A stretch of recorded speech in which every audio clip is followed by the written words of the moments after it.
And so what I'm really describing is what indigenous tribes know across the globe, because they're interacting with the star beings, the star visitors. They have been all through their history, whether it's Aborigines here and the Dreamtime, star visitors in North American Indians, whether or not it's the South African, Zulu. The indigenous tribes have not a problem. The problem is because we have been brought up in the last few hundred years in a scientific model that only acknowledges a meat body. And this is why that's been the biggest issue for most people on this planet, is finally, when do we accept we are more than that we in fact have an essence, a soul, a spirit that doesn't operate within one reality at all, but is multidimensional. We all came down with a mandate, which is, I believe, a soul mandate, which is first to grow and to change and experience. But the other one is collective mandate for humanity. We've come down with a role to play in what I believe is a crucial part of humanity's evolution right now. And I believe these intelligences have been waiting for this evolution to happen so that they can connect with us in a more equal way, so we become part of the galactic community.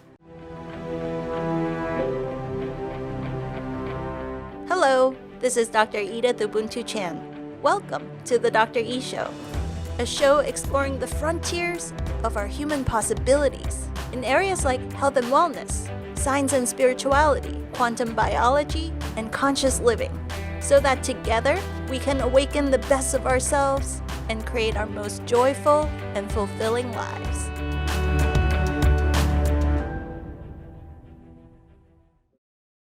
As a listener of this show, you are undoubtedly an outside-the-box thinker. You see life through different perspectives than most people in our world. Perhaps you're more intuitive, sensitive, creative. Perhaps you have unusual gifts, visionary abilities, or healing abilities that our world doesn't yet fully understand. Perhaps you are aware that it is your life's mission to help bring forth a new era of peace, kindness, and enlightened living on planet Earth. But being a change maker and a pioneer is not always easy. I think we can all agree. Often our world tries to make us doubt our personal experiences, doubt our visionary knowingness, and judge us as downright crazy. So if you felt the same way, I have very good news for you. My guest today is the internationally renowned researcher of cosmic experiences, Mary Rodwell. For over 30 years, Mary has researched, supported, and counseled people and families with, quote, anomalous paranormal experiences, particularly those who've had contact with extraterrestrial, extradimensional, or interdimensional intelligences. Mary is a former nurse, midwife, health educator, and since 1994, she has worked in private practice as a professional counselor, hypnotherapist, teacher, and international speaker. Her research from over 3,000 cases suggests that there is a global phenomena of, quote, star children who exhibit a maturity and a wisdom way beyond their years, including the many so-called indigos, crystal, or rainbow children, and she provides them with a place of support and unconditional love where their extraordinary experiences will not be judged as crazy. So please, help me in welcoming founder of ACERN, Australian Close Encounter Resource Network, the Director of Experience Support at Dr. Edgar Mitchell's Foundation for Research into Extraterrestrial Encounters, in short, FREE, the author of Awakening, and this amazing new book called The New Human, Awakening to Our Cosmic Heritage. Those of you on video, check out this gorgeous cover. Please help me in welcoming the legendary Mary Rodwell. Mary, thank you so much for making time out of your very busy travel schedule to educate and enlighten our audience about your amazing and very unique line of work. Edith, it's an absolute pleasure to have a chance to talk with you and to actually finally meet someone I quoted in The New Human, because I feel very strongly I get the synchronicities. I get to get information coming to me from all different places when I'm writing, and yours came up, and I was fascinated to see and hear you and to hear what you were saying about your son. And it absolutely fits with what I call the upgrade of the human potential now, our human potential, as we're literally going to another level of consciousness, I believe. So thank you for the introduction.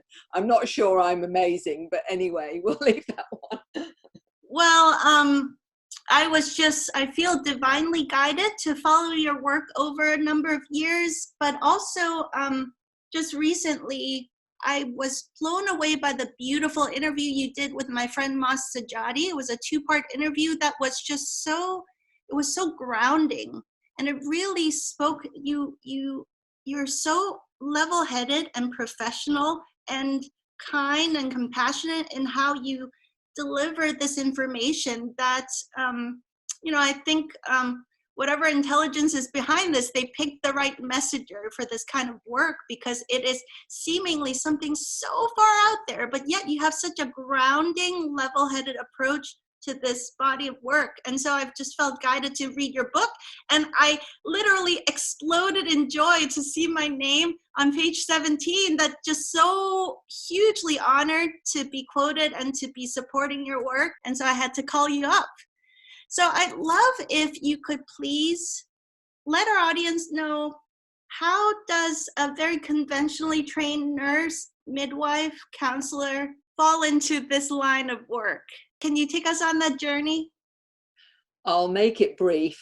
The interesting thing is, I've often said in presentations that 40 years ago, if you'd said to me that when 40 years later from being a nurse, I'd be traveling the world speaking about aliens and UFOs, I'd have probably sent you to the nearest psychiatrist. So I've come a long way in 40 years, let's put it like that. But I was a nurse and I was a midwife for a number of years. And when I had my family, I was invited to learn about counselling.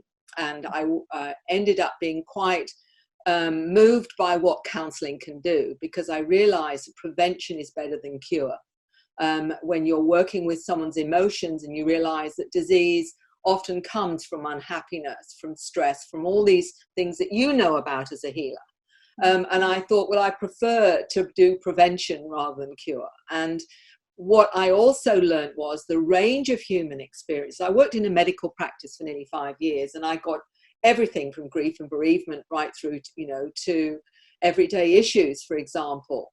But what we call the supranormal, or the multidimensional experiences, were also, people were opening up to me and telling me about. Like, someone would say to me, sometimes I feel my dad's around, and sometimes he gives me information and messages and what have you. What do you think of that? And I'd say, well, as long as you're finding that helpful, I can't see a problem with that. As far as I was concerned, that as long as whatever they were tapping into was useful in their life, then to me, it was all part of the greater reality, because I've always had this innate awareness that we were more than our physical body, that there was an essence, a part of us that continued. So for me, that was just honoring that other part of ourselves, although I didn't fully understand in a way that I feel like I can understand a little bit more now. But what was really fascinating was, as I was working in this field, I worked with grief and bereavement, hospice, people dying. And when people are dying, they're faced with their mortality, asking me, what do you think happens? All those kinds of things. So I went into it really quite deeply, not just because I was supporting people in grief or knowing because they were going to die, is what about my own mortality? What do I really understand about who and what I am? And this took me into reincarnation. It took me to learning hypnosis and realizing that people can remember past lives, and they can be profound, and they can even clear phobias that have originated from another lifetime, for example. So it took me to this wider understanding perspective that not only are we having lives on this planet, but we seem to have lives on this planet in previous times, but also in other planets and dimensions. And it wasn't always about belief either, Edith. It was they would experience it. That was what gave them the tangibility. It wasn't like I'm saying you're going to experience this. They would go to that place and see for themselves and experience for themselves. So this wasn't me programming anyone. It was them being aware enough and ready enough from that other part of themselves to see that. And this, of course, was, I think, a preparation ultimately for the gentleman that walked through the door now 25 plus years ago that said, Mary, I've heard you're open-minded. For this, there's no support groups. For this, they just think you're a loony, and proceeded to tell me about waking up with marks on his body that he knew has been taken on spacecraft. But it wasn't just him. It was his partner. It was the children. And people weren't coming to the house because they thought it was demons. He said, can you help? And that was really the start of me going down the rabbit hole. I had been fortunate, as synchronicity, and you will know about synchronicity.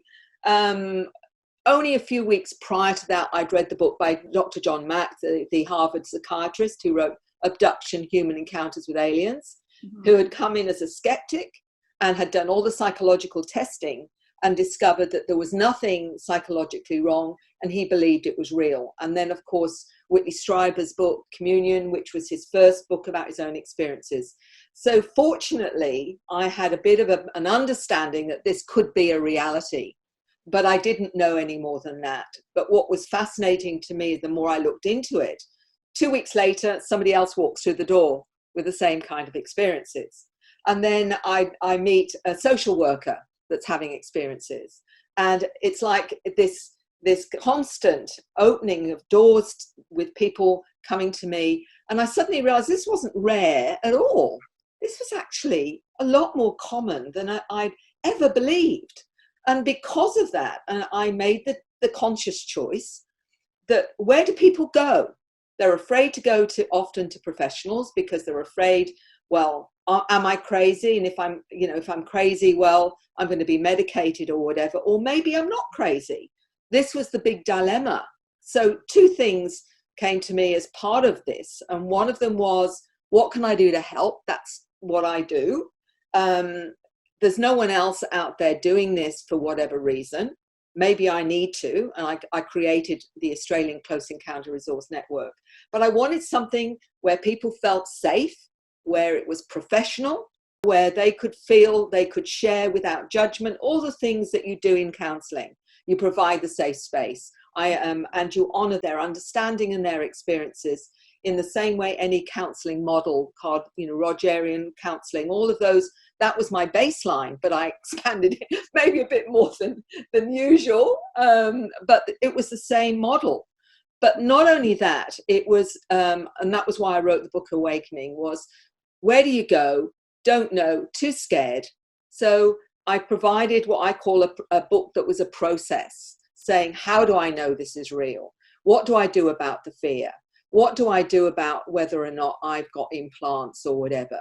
I'm noticing that I'm expanding my consciousness. I'm starting to see things I never saw before. I'm starting to see orbs. I'm starting to see energy fields. I'm starting to see spirits and other forms of intelligence. What do I do about, how do I deal with it? Who can I talk to?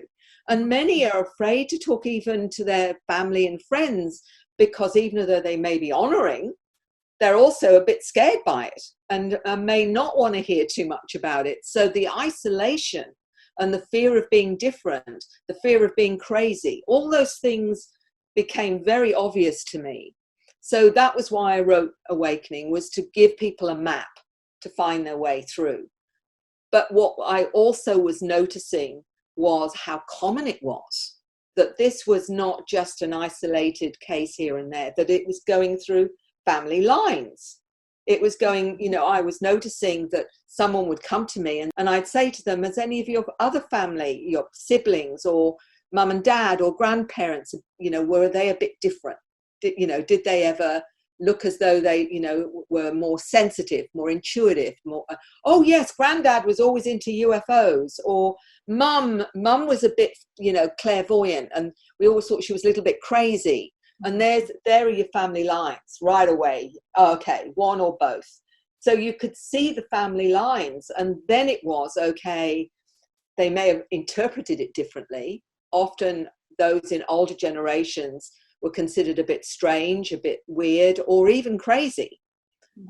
Whereas the later generations were perhaps not always having such difficulty. But even so, up to recently, and you talk about being grounded with this. I think the more you open up multidimensionally, the more grounded you need to be, because you've got to integrate both your physical reality and your multidimensional one.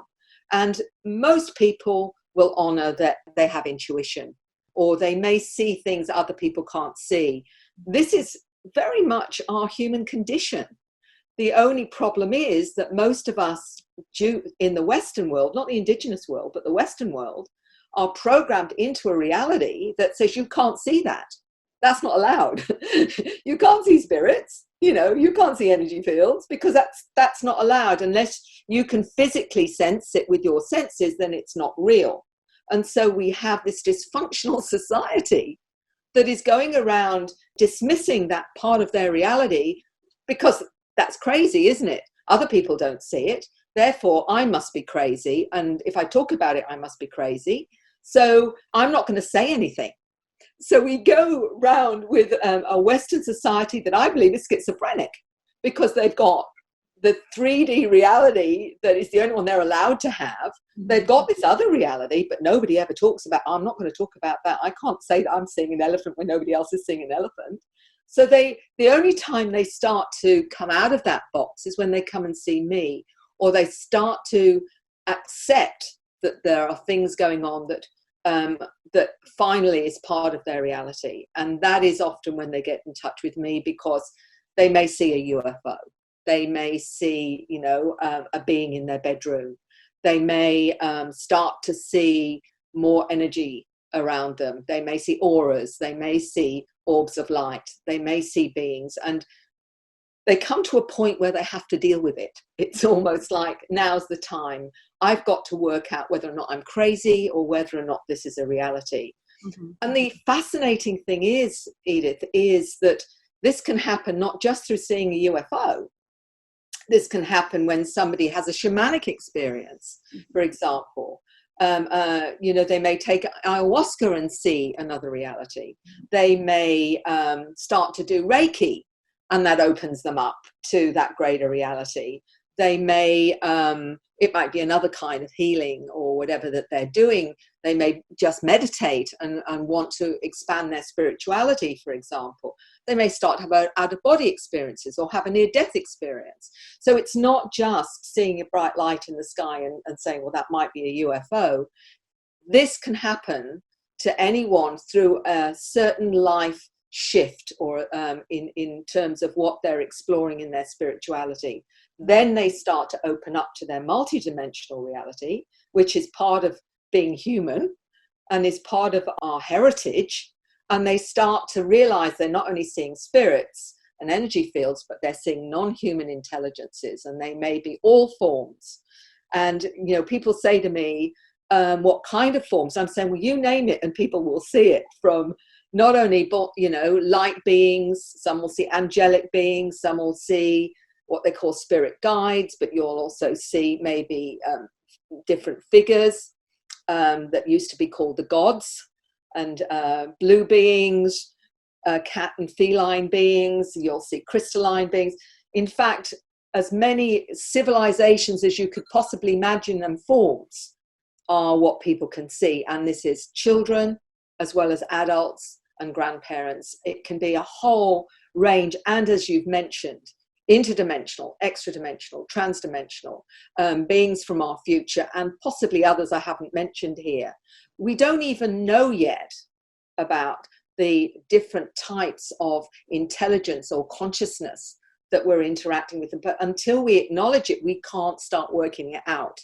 And so what I'm really describing is what indigenous tribes know across the globe, because they're interacting with the star beings, the star visitors. They have been all through their history, whether it's Aborigines here and the dream time, star visitors in North American Indians, whether or not it's the South African Zulu, who's talking about the mantis beings as being the ones that teach them, a master geneticist.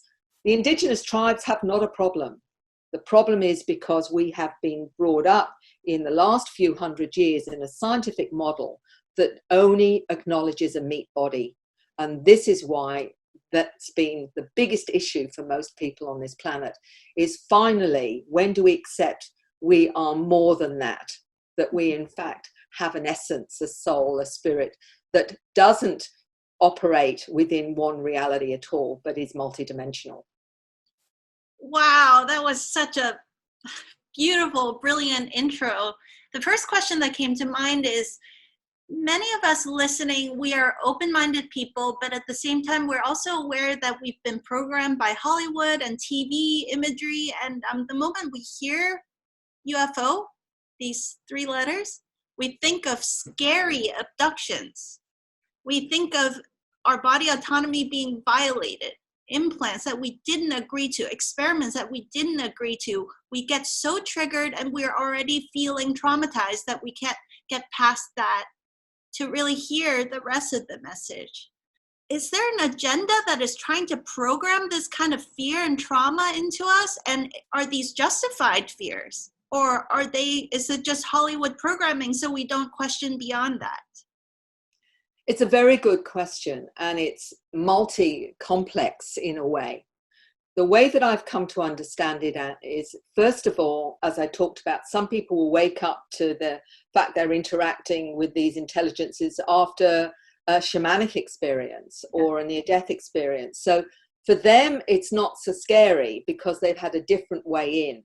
But some of the souls, when I'm talking about the soul agenda, will say, well, I call it the modern day shamanic wake-up call, when someone sees a UFO or has a being visit them or whatever.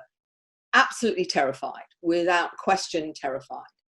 And most of us know with a shaman, to be a shaman, you have to actually transcend your human fears so you can operate in a multidimensional reality. So this is what the training with a shaman is. It's transcending human fears. Well, this is exactly the same thing. Those that have had experiences, and what was fascinating to me is how they can go from the fear place to a whole new level of understanding once they're prepared to explore it and not run away from it or deny it. It's almost like it's challenging us to go to another level of acceptance of this is part of our reality.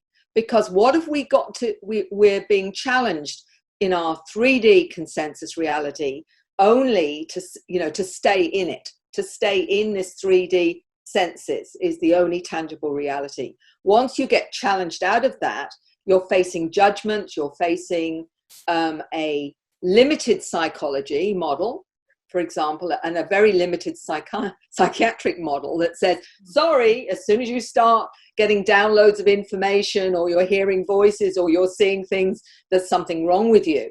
So there's fear as well. If I own this or I explore, I'm going to go crazy, aren't I? I'm bound to go crazy. So all of that is part of it, not necessarily because what's done, but the fact that it's facing you with a new, broader reality paradigm that's challenging everything that you've ever learned and believe is true and real. And your baseline for your reality is completely, if you like, destroyed. And you've got to start again with, well, what's real? So the fear comes from a lot of different places. Some of it is, if this is real, what does it mean? What does it mean about everything I've ever believed? What are people going to think of me? Am I going to go crazy? So these are parts of the fear that we have to transcend and face if we're to own that this is actually true. One of the things people need to know about, often people are scared by what may have happened rather than what actually did happen. The fear of the unknown. So often if they've had an experience and we explore it in hypnosis, what they may see is something different to what they imagined. And it's almost like, too, if you only go part of the way, if somebody, for example, I take somebody and show them they're having an appendectomy, if they didn't know the reason for their appendectomy, they would say, how terrible, what are they doing to me? How dare they? Oh, let me explain. You needed that because if you didn't, you would have died. A similar kind of thing in the sense that because they didn't understand what the procedure's about. And in hypnosis, where you take them to the understanding, they may very well discover genetic material is being taken, but also a healing procedure has been done. And so what we found with our research and the Free Institute, when we actually did a survey of 4,200 people, 600 questions, we asked them about some of the experiences. They'd gone from fear to a completely different place because 50% of those 4,000 had healing on board spacecraft and wondered how they'd have an experience, and then suddenly they felt well. And sometimes from severe illnesses like cancer.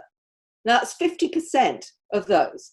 But the other thing we noticed, even with those that were terribly fearful to start with, once they worked through this expansion of their paradigm and reality and understanding, 85% had a psycho-spiritual transformation and would not go back to how they were before.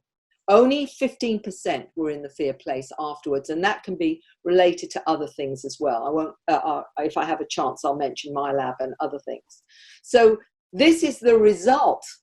And the other thing that people need to realize is why it's been so difficult to quantify in what we call the nuts and bolts of, well, they haven't brought back a piece of the spacecraft, have they? And how can they prove to me that's real?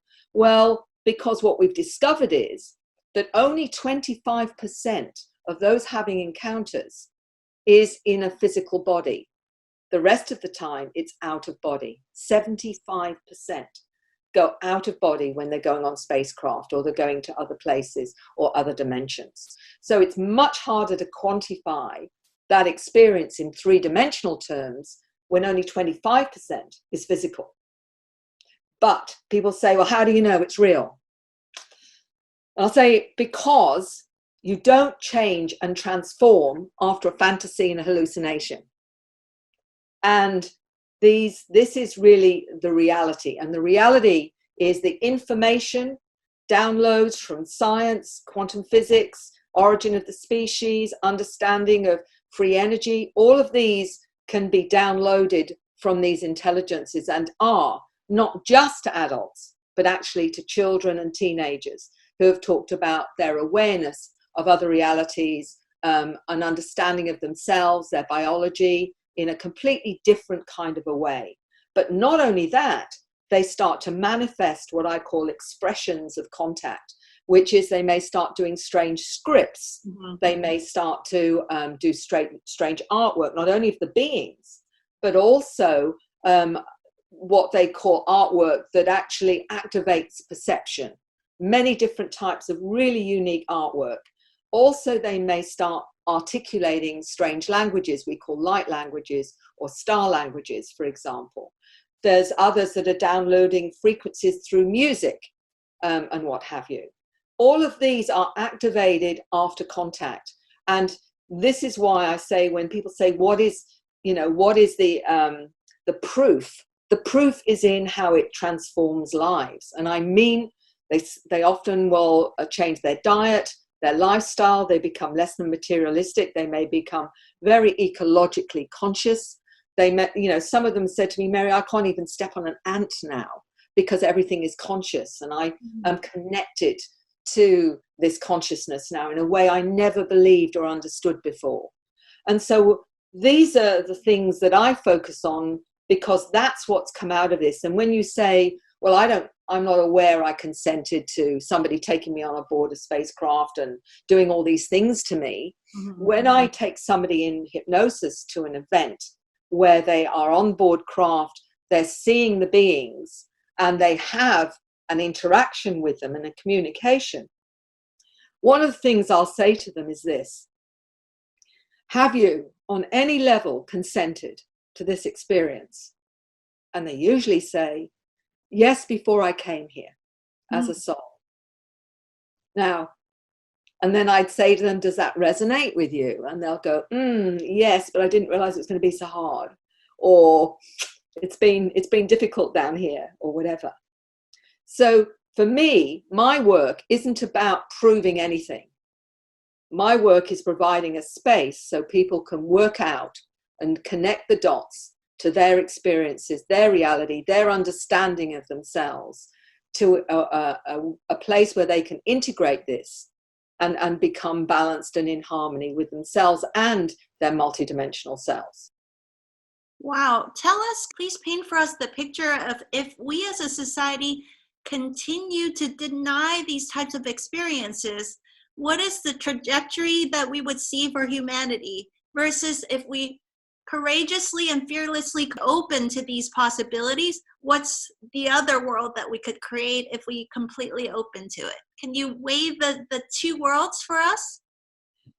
Well, yeah, in a way I can, in the sense that I think that many souls that have been coming down in recent times, and I'm talking about the older models like myself as well, because people say, what about us, I'm saying we all came down with a mandate, which is, I believe, a soul mandate, which is first to grow and to change and experience, but the other one is collective mandate for humanity. We've come down with a role to play in what I believe is a crucial part of humanity's evolution right now. And I believe these intelligences have been waiting for this evolution to happen so that they can connect with us in a more equal way. So we become part of the galactic community. So there is a choice, though. There's always a choice. And one of the good friends of mine that I mentioned in The New Human many times, Dr. Lena Olson, who's a molecular biologist, she's also an experiencer. She's also a letter person when we talk about the ADHDs, Asperger's, etc. And she said that her information was from these beings, that we're separating out into two frequencies, low frequency people and high frequency people. And some have made the choice to stay in 3D, and others have made a choice to evolve to a higher level of awareness. And this is what we're doing right now. And if you can see the polarities, on this planet right now, of those that still think war is great, and if you're, and wanting to kill each other, and you've got the other where they're saying, we've got to change what we're doing. We've got to start looking after this planet and the people on it, that we're all part of each other. And there's a completely different understanding of what is going on here.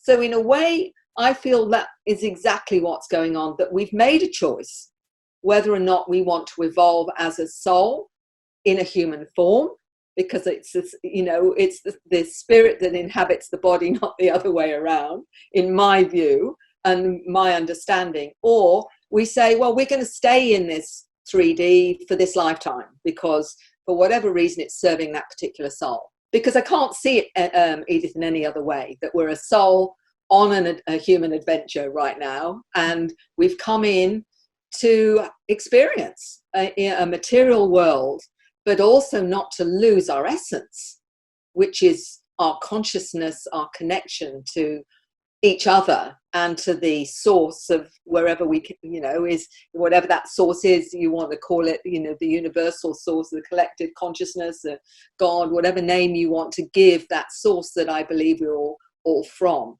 And for me, this is part of the choices we're making right at this moment, and why it's so crucial now to own that we're not alone, to own that we are multidimensional, because unless we do that, nothing makes any sense.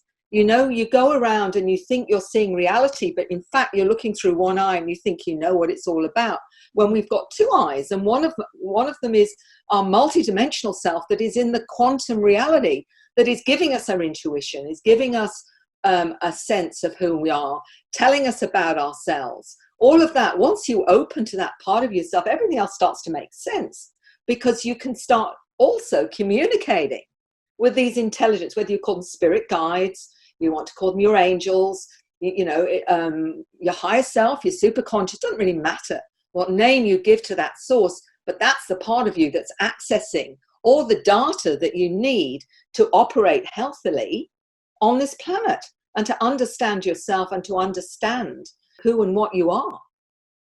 Speaking of one eye, two eyes, actually about the third eye, tell us some of the unusual abilities of these children that you've been counseling and their families. Well, what's fascinating with the children, until if they're not closed down, they start talking about their special friends. And these aren't imaginary. They will have a form, they'll have a color, they will say what they're teaching them. They will say that they go with them on spacecraft or to other planets. One little 8-year-old was explaining to me how she'd been taken a few nights prior to a planet. She was shown how to levitate, how to use her third eye. She was also shown some interspecies hybridization going on, where they told her that they, in fact, seed lots of other planets in this reality and other realities, other dimensions, for example. So they're being educated on board craft and on board going to other places, to the cosmology, the true cosmology, and also about the origin of the species. They're taught how to do healing. They're taught how to, some of them even are taught how to read star maps and fly spacecraft, for example. So this is what I remember an 8-year-old explaining to me. He came to my office with his mum, and he was only 8 then. And he remembers saying, well, Mary, the mantis being are my family. They're my ancestors. And when I die, I'm going back to being a mantis. And this is the mantis being that doesn't look pretty to many people, but for him, it's family. And he said, when I've gone on board craft with a couple of my school friends, he said, we're in a group, and there's human children, but there's also other children that aren't quite human. And I said to him, well, how are they different? And he said, well, their eyes are a lot bigger, but so I knew they weren't the human children. He says, and we're taught to use our mind, our consciousness, to do various things with it. He said, in a group, and talk complex things. And I remember saying to him, what kind of complex things are you talking about? And he said, oh, he says, it's too complex for you. Right. Okay. There you are. So obviously he was right, because he didn't tell me. But the bottom line was that I said to him, do you ever talk to the other 2 school children that you know that went up with you, and ask them about this? And he got very cross and upset. And he said, because mum wouldn't let me. And she said to me and him, the reason was I was afraid that you might have trouble at school if you start talking about this, because I didn't want you to have trouble at school. But that was his annoyance, was that he wasn't allowed to talk to his school friends who he knew had been up on the spacecraft. But what I want to say to people is that this is his norm. You know, for him is, what's the problem? And this is what I find with the children when they talk about their experiences and what have you. I mean, when you have a 5-year-old, and a mother wrote to me only a week ago about her daughter saying, I'm here to make a change on this planet. People are going to know me. And she's speaking a language. She said it's like a star language, and writing the script. And the mother afterwards said to her, what did you say? And she said, it's about, looking after yourself and looking after your physical body. And that's what the script says as well. Now, this is a 5-year-old translating a language that is not a human language, and also translating what she'd done in a script, strange symbols, if you like. So this isn't out of the norm. I could give you an 8-year-old that's speaking the star languages, for example. So one mother wrote to me with a 9-year-old son saying they speak to each other in this star language, but my son knows what he's saying and I don't know what I'm saying back to him. Huh. This is what I'm seeing across the globe. This is not just one country or another country. I'm getting emails from all over the world about children, about adults saying, what do we do? Educators writing to me and saying they're meeting these children and seeing these children that are wise enough to realize there's something going on with them. Psychologists saying, I'm seeing these children, Mary, and many of them are saying they're completely different to the older models or generations of human, because their openness and their difference and their sensitivity. Also, Dr. Lena Alston talks about the fact that even with their physical senses, they're more sensitive to touch, hearing, sight. They've got a broader spectrum of frequency, so that that's why they behave so differently, and how we're looking at them and seeing them as potentially dysfunctional, when in fact they're just more empathic they're more aware, they're seeing more than you are, and they can't work out why you can't see what they can see, you know. And I was talking to a 7-year-old when I was in the US, and he said to me, oh, he says, Mary, I can speak dolphin, do you want to hear it? And I said, I'd love to hear it. So he made all the sounds of a dolphin. He said, you know, I can tell when people are lying and telling the truth. And I said, so how is it different then between one and the other? And he said, well, when they're lying, I go all cold. And when they're telling the truth, I go all warm. He also told me he saw Bigfoot and a few other things as well, as part of his 7-year-old experience. But this is the kind of thing that the parents are coming across. But also, I mean, I'm just collating as data and looking at how amazing that they are.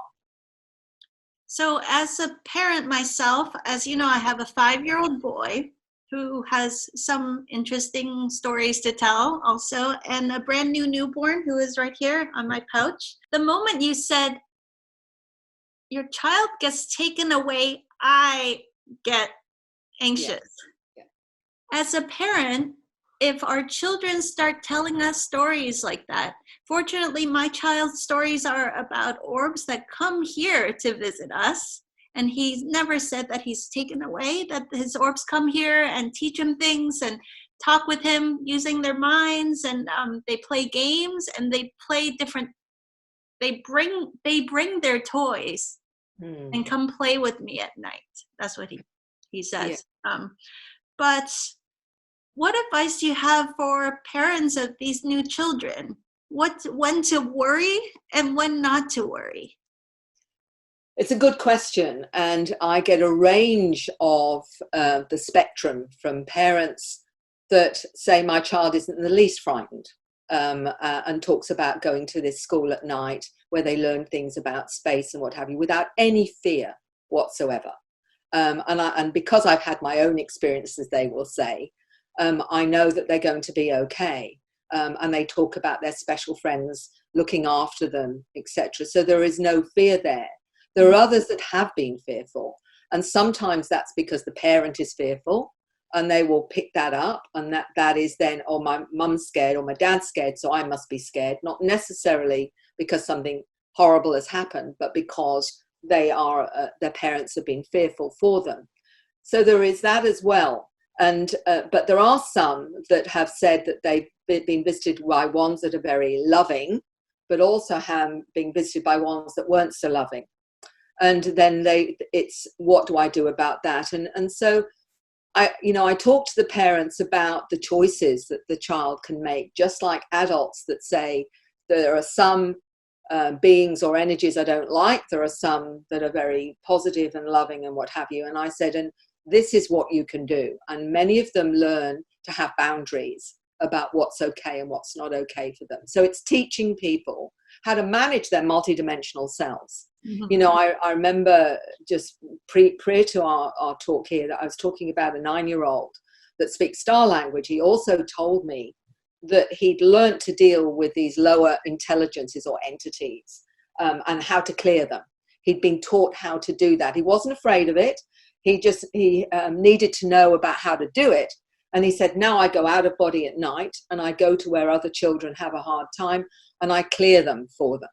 So we've got children here. We must remember, although in physical years may be very young and as an earth child, but we're forgetting that they're coming in from places with perhaps advanced awareness as an advanced soul that's coming in that is quite capable of knowing or being taught what they need to do for their life's journey. And the whole bottom line is, for me, is that if you ask me, everyone that is born on this planet is born with the tools to deal with their experiences, even though they may have lost confidence in themselves or whatever. Part of this is all part of our growth and our learning. With parents, I say, love them, support their experiences, be there for them, allow them to share whatever it is that makes sense to them. You are then empowering them to know that they're going to be okay. Because one of the things that I say, if you've been having these experiences as a parent all your life, mm-hmm. You're still here, you're still having kids, your head's still attached to your body. You know, I'm being really really pragmatic here. So if your child is having them, and if they understand what's going on and they understand they have boundaries, they can say no if they're not feeling okay or whatever it is to bring to empower them. At the end of the day, they're going to be okay too, because this is part of, you know, it's like you pragmatically, again, when your child learns to drive, one of the scariest things is when they've got their own car and off they go, you know that, and they're literally driving a lethal weapon to themselves and other people. And I remember saying that to my adult children: remember, you're driving a lethal weapon. You can kill people with this thing. But it's scary as a parent because you have no control. Once they're in that car and off they go, you have to trust that they will learn enough and be sensible enough to navigate the rest of their reality and their life and whatever. And the same goes for us coming into this planet, is that I believe we have the tools, but what is the problem with it is that we live in a reality that tells you that you're really no good at anything unless you've got pieces of paper, and everybody says that you're good enough. And that is my issue, if you like, with the programming on this planet, is that instead of empowering people, it actually disempowers them by telling them that everything they do is wrong unless they've got, as I say, pieces of paper to tell them that they're actually good enough. And that's my biggest issue, is saying to people, you are your own guru, your own teacher, your own student. You have everything within you. Let me help you to access that. A lot of your clients have been also labeled the letter people. Yeah. And you have some interesting new perspectives to share about what that really is, and that there's a bigger picture kind of good news about our transition as a humanity. Can you talk a bit about that? Well, you're a brave lady, Edith, in bringing in, because I know this is extremely controversial. And the only reason ultimately that I needed to write about it was because it became, to me, crystal clear that something was going on when we have this huge number now labeled ADHD, yes, Asperger's, dyslexia, and some forms of autism, etc., etc. What's going on here? And the reason I got drawn into that was primarily because I saw adults that were having, you know, talking about the intergenerational link to having encounters, experiences with non-human intelligences. Mm-hmm. When I looked down that intergenerational link to the children, they were saying to me, I've got a child that's ADHD, or I've got a child that's dyslexic, or I've got a child that's got Asperger's or whatever. And I kept thinking, so if these intelligences are upgrading humans, consciousness and awareness, etc., why are we getting what appears to be dysfunctions? Because that's what we're taught, isn't it? You know, that these are all dysfunctional. We have to do, you know, they can't operate well in this reality. And the clue came when I spoke to a wonderful gentleman in Hong Kong called Neil Gold, who wrote the book Close Encounters of the ADHD Kind. And he had realized, he said, in his 50s, that he would have been diagnosed as ADHD as a child, because he said, I always saw reality in a more complex way, mm-hmm. more of a multidimensional way. And I thought there was something wrong with me. And he said, but then I realized that what I was doing was seeing more of the reality than everybody else. And he retranslated his ADHD into always dialed into higher dimensions, because he said, that's what it really is. And then it clicked.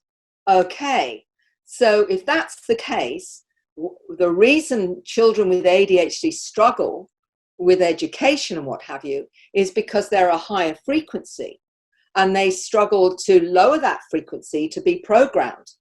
Maybe, just maybe, these intelligences wanted that to happen because our 3D is inaccurate and limited and limiting, and we are multidimensional, and that's part of the problem. So if you wire somebody differently to a higher reality, they can't plug into the old paradigm that's inaccurate.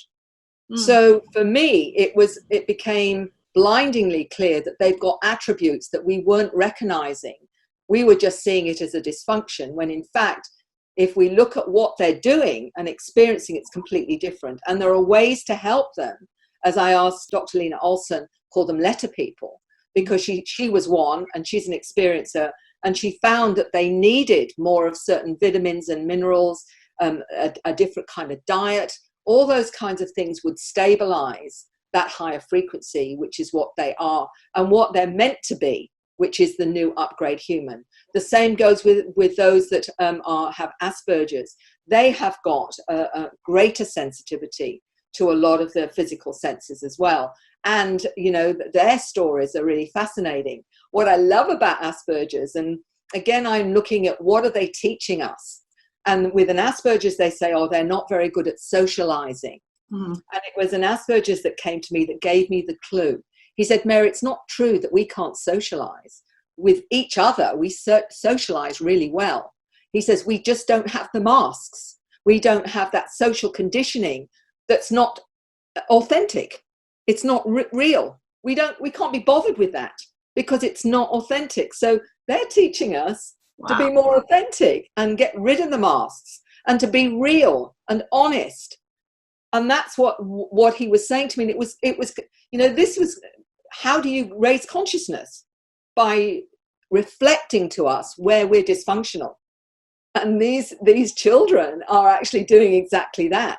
Yes. The dyslexic, they don't read very well because the way we've been programmed through our reading and educational systems. So, okay, so we make it harder for them to access that old program so that we can actually shift the consciousness there. So when you turn it around, what you're seeing as potentially dysfunctional may actually be a new way of upgrading us and stopping us from going back to the old programs that are no longer serving us. As we all know, they're not serving us anymore. We're not told the truth about a lot of things, and we're programmed into this old model of reality that does not fit the new, upgraded, aware, conscious human. Wow. You know, this reminds me, I have a client who has the diagnosis of Asperger's, and she says that in therapy, they try to force Asperger's patients to learn these social skills, such as make eye contact and be this close, but not too close, not too far when you talk with someone. And so they have to calculate exactly how to do that to fit a square peg into a round hole, so to speak. And she says, why did they make me do that? Because I don't have trouble making natural eye contact with someone whose frequency is clean and pure and at my level. I never have trouble. But if they have a lot of distortions or entities and a lot of things going on in their energy field, it's very distracting. I don't know where to look. And it's so straining and exhausting for me to try to hold eye contact with such a person. And so it's not fair that we are asked to you know, we're sensitive to all this information and we're asked to behave in a certain way as if we don't see all this information. It's just not right to have a world where therapy runs like that. Yes. And this is what we're not doing, is talking to that individual and asking them, how do you see reality? Yes. And what's interesting too is, you know, when they have synesthesia, it was considered an aberration, something wrong.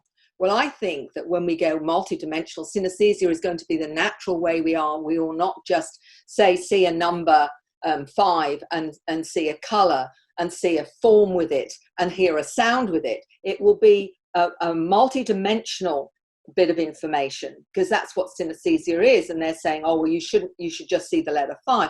No, multidimensionally, we're going to get all our awareness to actually see what that frequency of 5 actually is. And I think this is going to become more of the norm rather than, again, an aberration.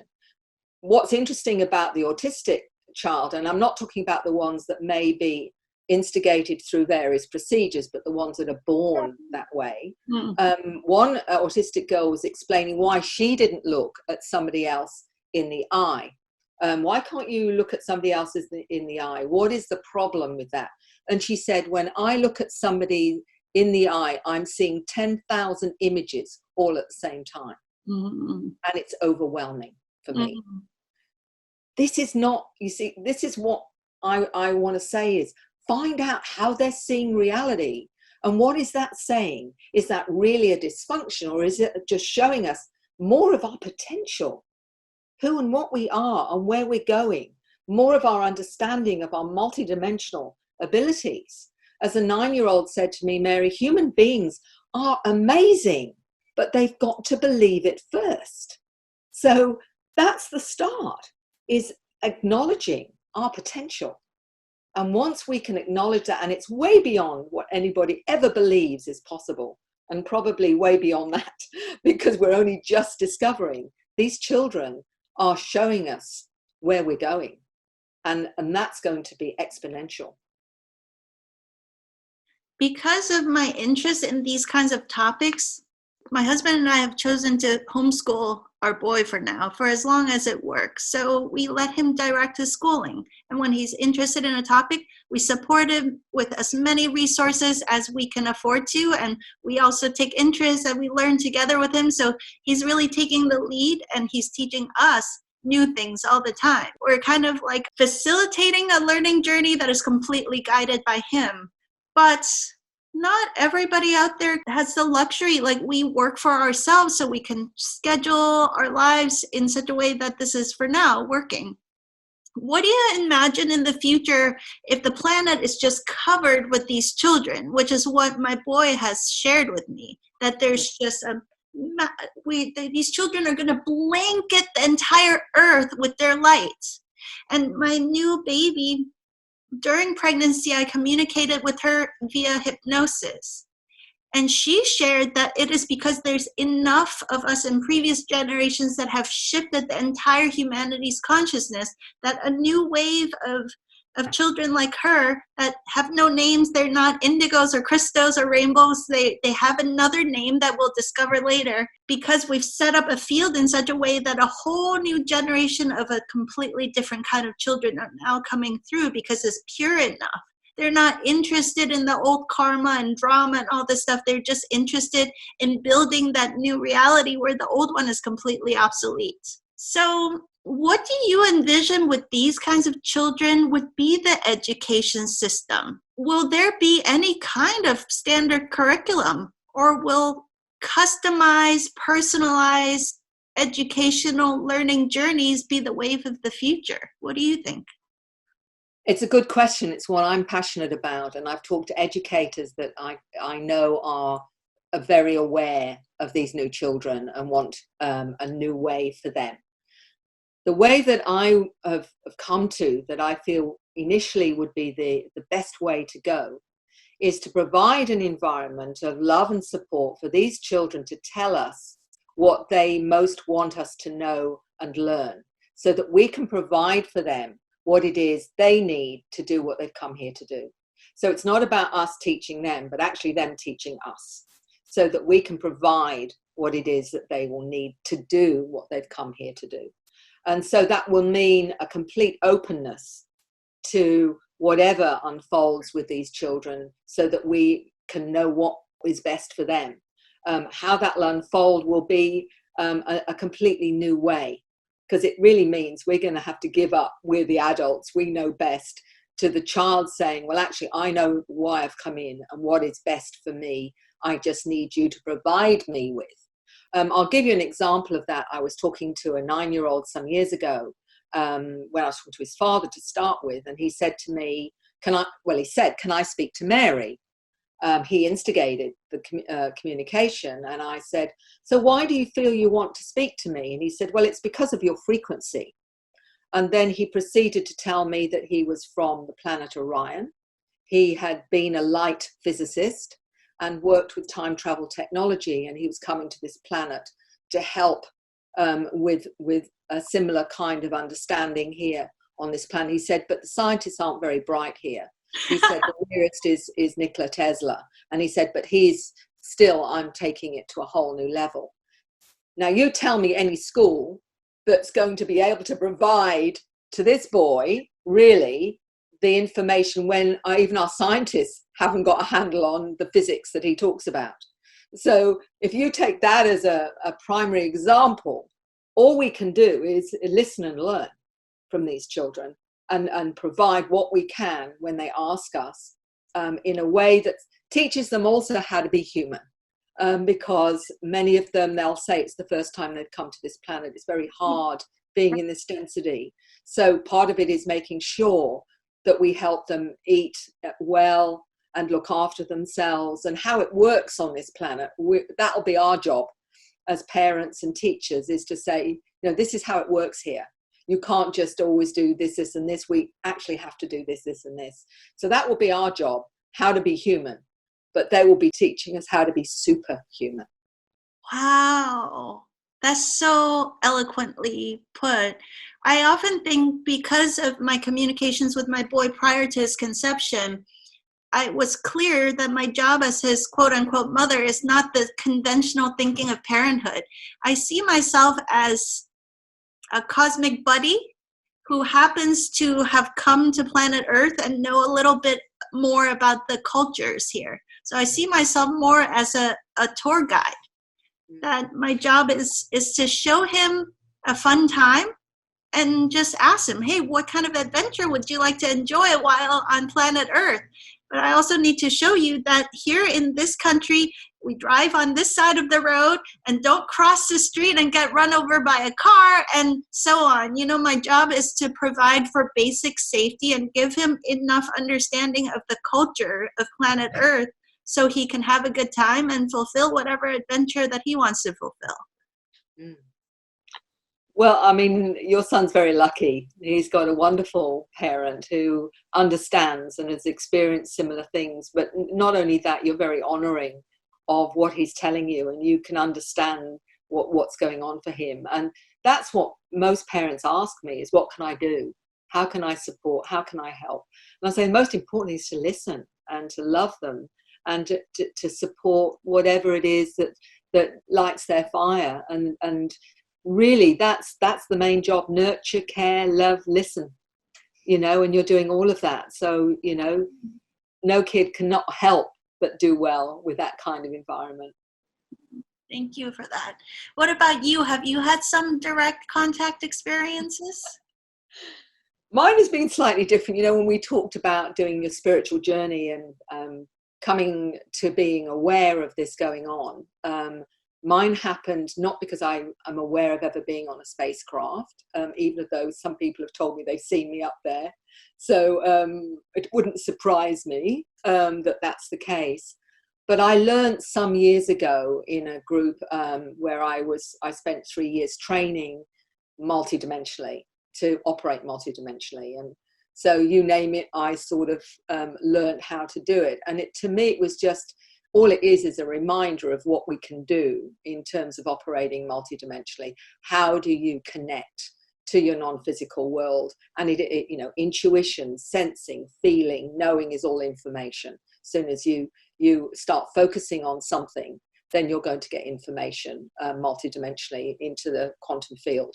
It's it's simple, but from that you come to understand that there are beings, souls, non-human intelligences that support us on these other realms. So energetically you can feel them if you're ready to, and clairvoyantly you can see them if you're ready to. You can hear them if you're ready to. Some people say, well, I hear this voice in my head. Okay, so who is it? Well, I don't know. Don't you think it's time you found out?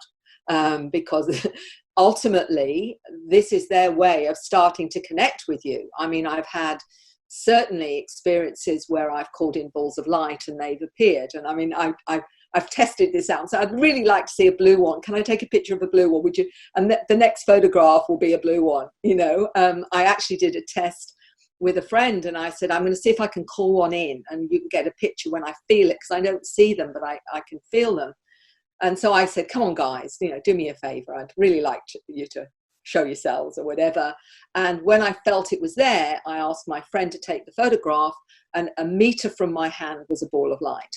So they're conscious. I know they're conscious. And I believe when we leave our bodies, are often in a ball of light, a Merkaba anyway. So when you ask about my experience is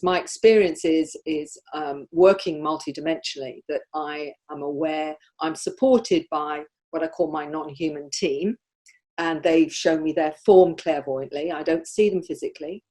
I can see energy physically. That's something I can perceive, but I've had to go with what I've sensed and felt. And the biggest test for me is when I will get information and I question it, and then I say, now you have to prove it to me. They'll prove it in some other way, that it's got integrity, that's authentic, etc. And this is how I've operated.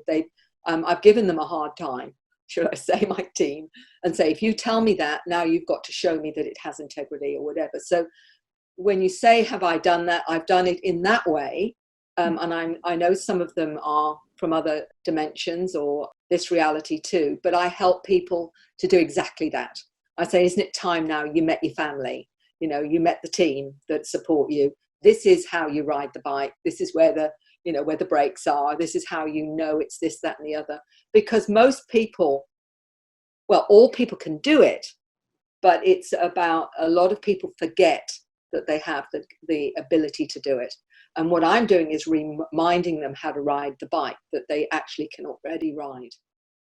What are all the barriers that we'll have to overcome to open to this, such as like our health, our nutrition, the kind of water we drink, and so on? What advice do you have so that we can open more easily to all these possibilities?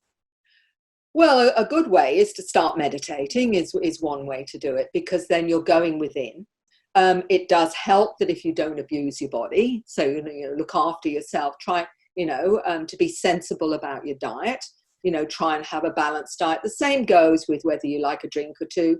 Nothing wrong with that, as long as you're not abusing your energy field, because the more that your frequency is clear, the more you can tap in to these intelligences that are around us, just waiting for us to be ready. They're just waiting. That's what's so funny about when people come to me and they're already picking up information and what have you, but they haven't taken the final step, which is, well, who are they then? Well, I don't really know, but it's very useful. And I say, well, you're talking to your best friend behind a wooden door. Don't you think it's time you found out who they are, what they are, why they're with you, and what is it that they're wanting to offer you?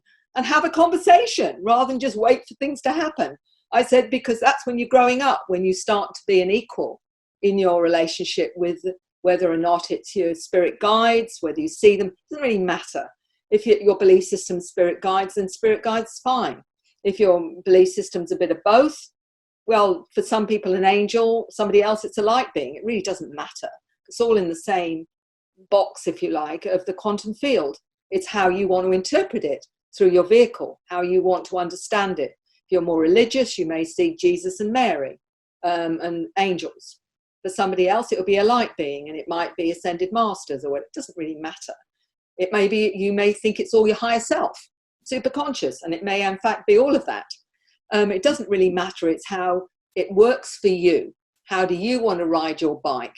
And, how do you want to do tricks with it? In other words, do you want to start working with it in a very real way, so that you can actually, utilize more of your multidimensional awareness when you're doing things in your everyday life, because it will help you understand so many more things. Once you've got the full picture, you can start joining dots, whereas before it didn't make much sense, So for me, it's empowerment. It's about showing them a way of connecting to that intelligence that's all around us, however you want to interpret it, that supports everything you want to do on this planet, because that's what they're there for, is to help you on your journey, to help you be exactly what your soul chose to be when it came down here, and everything that you hope for your understanding.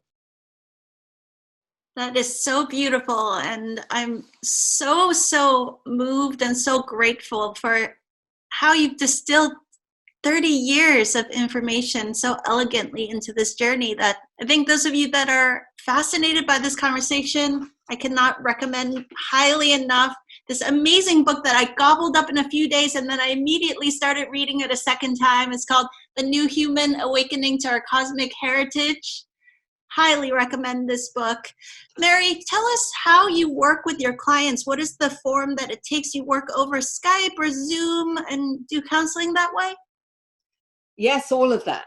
what's wonderful about technology is that it doesn't matter where you are on the planet, as long as you can speak English, then we can either do the counselling, hypnosis, or whatever it is, we can work in that way. So it's been the interesting thing with hypnosis, you get some people very wary about doing hypnosis over Skype or Zoom. What happens if something, untoward occurs? And I said, it's no different, because we're actually working in the quantum field. So, energetically, I'm there with you. So there's no difference.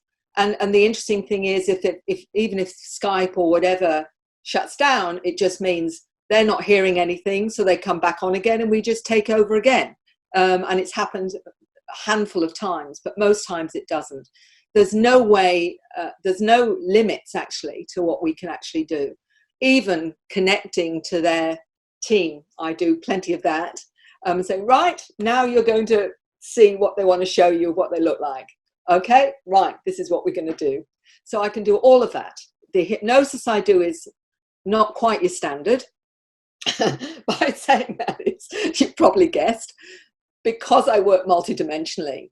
I'm actually working on another level. With hypnosis, it's not just seeing the scene. They want to understand what it is they're seeing, how to interpret their interactions with them, why they're having the interactions. You can actually get them to dialogue with the intelligences in that space. And so they can ask all the questions of how many times have you come to visit me? Why have you come to visit me? What does this mean? What are you doing now? What about my family? And they can have a conversation. Do you offer trainings to other counselors or hypnotherapists about your methodology so that many more of us can serve our communities in this way?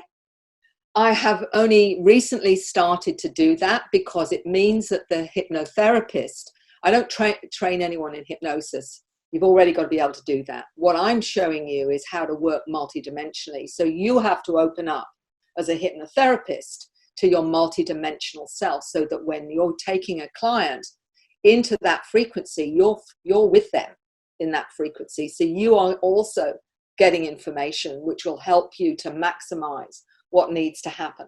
So it's almost, and I call it mists, which is multidimensional information in a superconscious trance state, which is a fancy way of saying you are going with them on that journey. And it was something that I learned I was doing without realizing it at the time, was when they were saying, but I'm seeing this now and I'm already being shown it. Yes. So it's a completely different level to standard hypnosis, because you are literally getting information as well. I haven't disclosed this publicly ever. This is the first time. One of my early experiences is in 2009, I experienced a series of past life regression hypnotherapy sessions. The first 3 were human lifetimes, and the 4th one was a very clear ET lifetime. And these beings, I was amazed that I was not only not scared at all, but it was so beautiful, so pristine. The energy was so pure, and the beings were so benevolent. I had never experienced anything like that in my human lifetime. And with each subsequent session with this therapist, I just took off into a level that I felt like when he spoke words to ask me questions, to prompt me to get answers, he was in a completely different, dialed into a different channel. And so eventually, even though I was getting a lot out of these sessions, I discontinued because it was easier for me to go into that state myself, and without the constant ping-ponging back the channels to communicate with him and then be in that realm and back and forth. It was too cumbersome. That doesn't surprise me, and I understand. I'm going to tell you something that I actually experienced with a wonderful Earth Energies lady, healer, a good friend of mine, Paulina Howfield, and we actually discussed this one session that we did together where she was exploring more of her experiences. And as she was going into the experience, she actually told, I'll go from what she told me afterwards. She said, Mary, I've just listened to my session. She said, and I felt like I was going interdimensionally. And she said, well, what's happened on the recording was having a little bit of music, my conversation with her and her conversation back. And it starts out with me going into this dimension, she said, Mary, and what I'm hearing on the tape, she said, is that as I'm going into the dimension, she said, all of a sudden, your voice changes as well because you're joining me. And she said, but the music stays the same. So on this tape, we had the normal music, but her voice took a completely different frequency. Mine was normal, and then mine went into a different frequency as well. So she said, we were both clear that we both went to wherever it was on a consciousness level, to another dimension, and whatever, for her to do the exploration. And I think this is when we talk about the body being a portal. Given the right frequencies or the right intent, you can actually, and this is what, some of the children have said, that the body can be a portal. And I absolutely believe that. If you see certain artwork, it can trigger that as well. And I've seen that happen. But as you say, it's like you're going on to two different frequencies. For me, when I became clear that something was happening with me when I was taking people into hypnosis, was when a gentleman was saying to me, I'm an ET, and he said, and I'm moving something big from one dimension to another. And in my head, I was told, I heard, it's a planet. Then he said, it's a planet. And he said, and we've moved it too quickly and we've messed up its energy. And I suddenly realized that I was actually picking up similar information. But what's useful with that is that when you've got somebody on a craft, there are many different ways you can go with questions. But what I'm guided to is what is the most useful, and then it will be get them to look around. There's something on the right. And I'll say, would you like to look around? I won't say any more than that. And I'll say, oh, there's something to the right. So I'm being guided to maximize the session to a point that, and I will actually ask, is there anything else I need to ask? And it will be, you need to ask this because that needs to happen as well. So I'm, if you like, using my intuition, that source of help that I ask for when I'm doing a session, along with what I believe is their team, their superconscious, as well as their conscious. So it is multidimensional in that way, that there's this cooperation going on between that superconscious of them and my own and the team. So that way, I believe you maximize whatever it needs to happen, because the superconscious is saying, this needs to happen now for this person right at this moment in time. And that's the intent that you put out. Yeah.